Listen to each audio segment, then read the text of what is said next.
दक्षिण भारत के तमिलनाडु राज्य के तंजावुर में खड़ा है एक ऐसा मंदिर जिसे देखकर आज भी इंजीनियर, वैज्ञानिक और वास्तु विशेषज्ञ हैरान रह जाते हैं।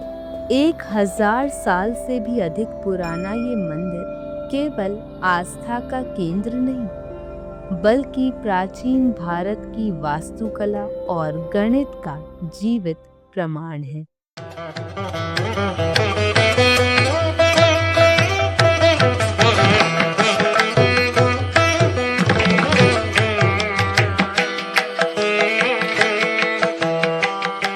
लेकिन इसके साथ जुड़ी है एक रहस्यमयी मान्यता। कहा जाता है कि दोपहर में इस मंदिर का मुख्य गोपुरम अपनी छाया जमीन पर नहीं डालता। क्या ये सच है? अगर हाँ, तो कैसे?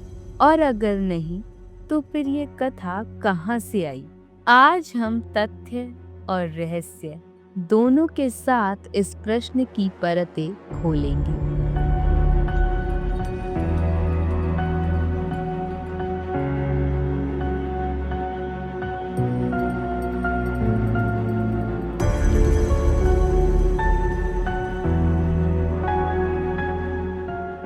इस मंदिर का निर्माण 1010 ईस्वी में चोल वंश के महान सम्राट राजा राज चोल ने करवाया था।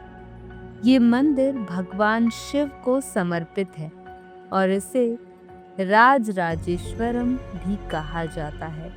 यूनेस्को ने इसे ग्रेट लिविंग चोला टेम्पल्स के अंतर्गत विश्व धरोहर घोषित किया है। मंदिर की सबसे अद्भुत विशेषता है इसका विशाल विमानम, लगभग 216 फीट ऊंचा। ध्यान दीजिए, ये मंदिर ग्रेनाइट पत्थरों से बना है, लेकिन आसपास 60-70 किलोमीटर तक कोई ग्रेनाइट खदान नहीं है। इतने भारी पत्थर लाए कहाँ से गए?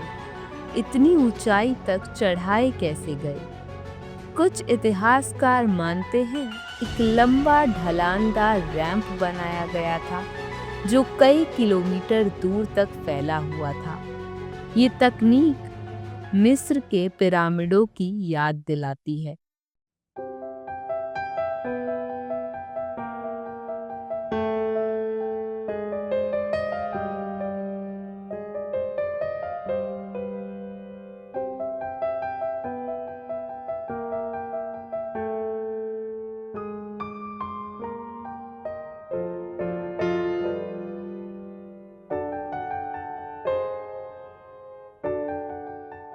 अब आते हैं सबसे चर्चित दावे पर।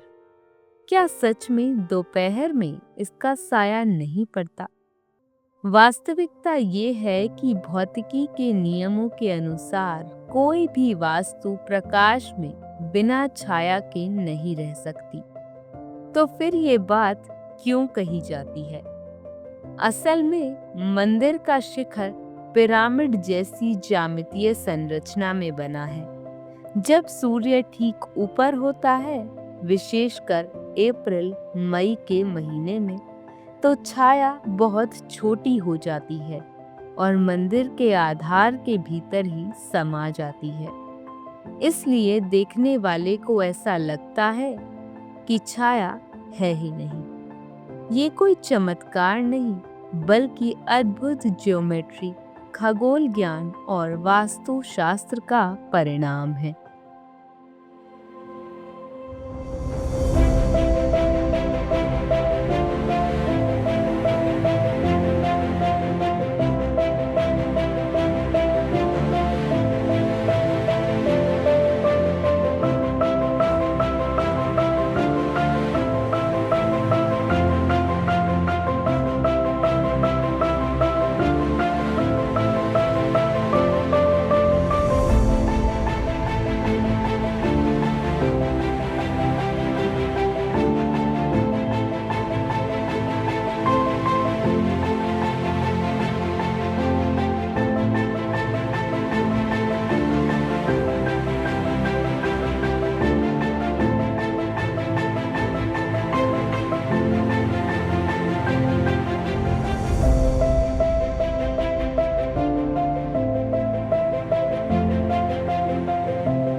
मंदिर के शिखर पर लगभग 80 टन वजनी एक विशाल पत्थर रखा गया है।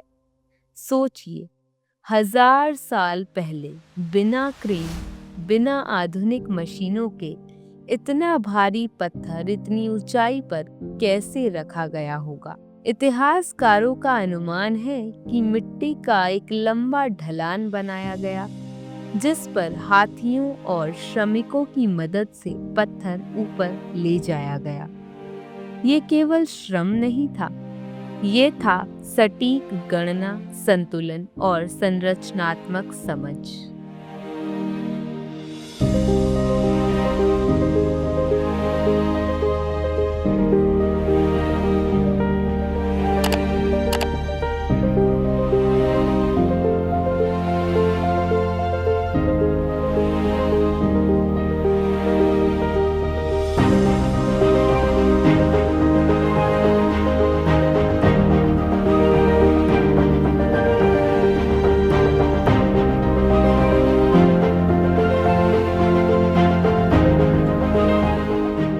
प्राचीन भारतीय वास्तुकार केवल शिल्पकार नहीं थे, वे खगोल वैज्ञानिक भी थे। मंदिर का अभिमुखीकरण सूर्य की गति को ध्यान में रखकर किया गया है।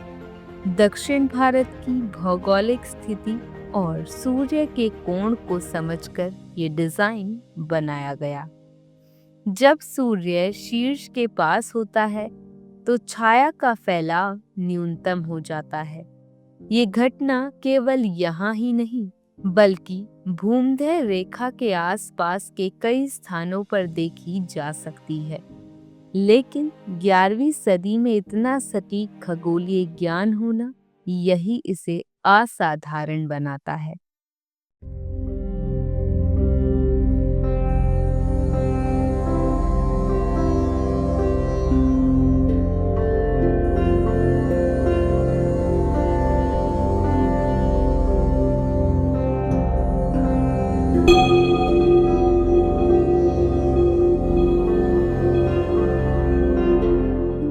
अब प्रश्न उठता है, क्या केवल वैज्ञानिक कारण ही पर्याप्त है?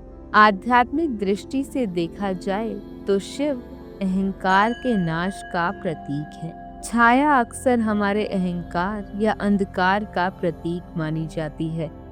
कुछ विद्वान मानते हैं कि ये कथा इस बात का संकेत है कि शिव के सानिध्य में अज्ञान की छाया मिट जाती है। यानी यहाँ विज्ञान और आध्यात्म दोनों एक साथ चलते हैं। मंदिर के भीतर 1000 वर्ष पुराने भित्ति चित्र हैं, जो चोल कालीन कला का अनमोल उदाहरण है। दीवारों पर अंकित नृत्य मुद्राएं, देव प्रतिमाएं और शिलालेख आज भी इतिहास की कहानी सुनाते हैं। ये केवल पत्थर की इमारत नहीं, ये जीवित इतिहास है।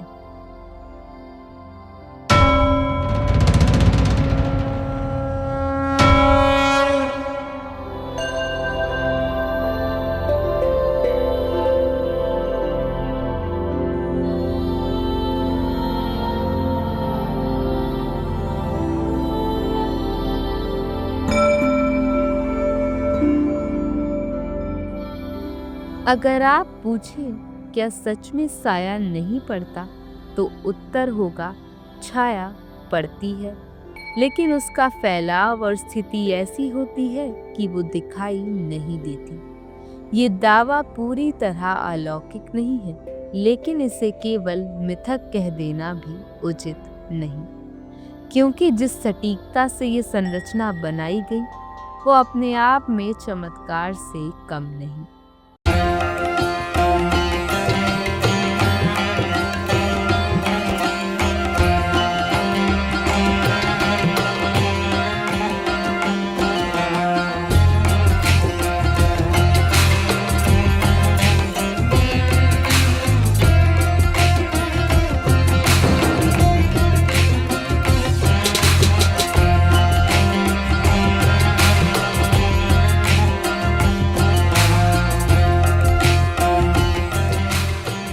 बृहदीश्वर मंदिर केवल एक शिव मंदिर नहीं है, ये गणित, वास्तुकला, खगोल ज्ञान और आध्यात्म का संगम है।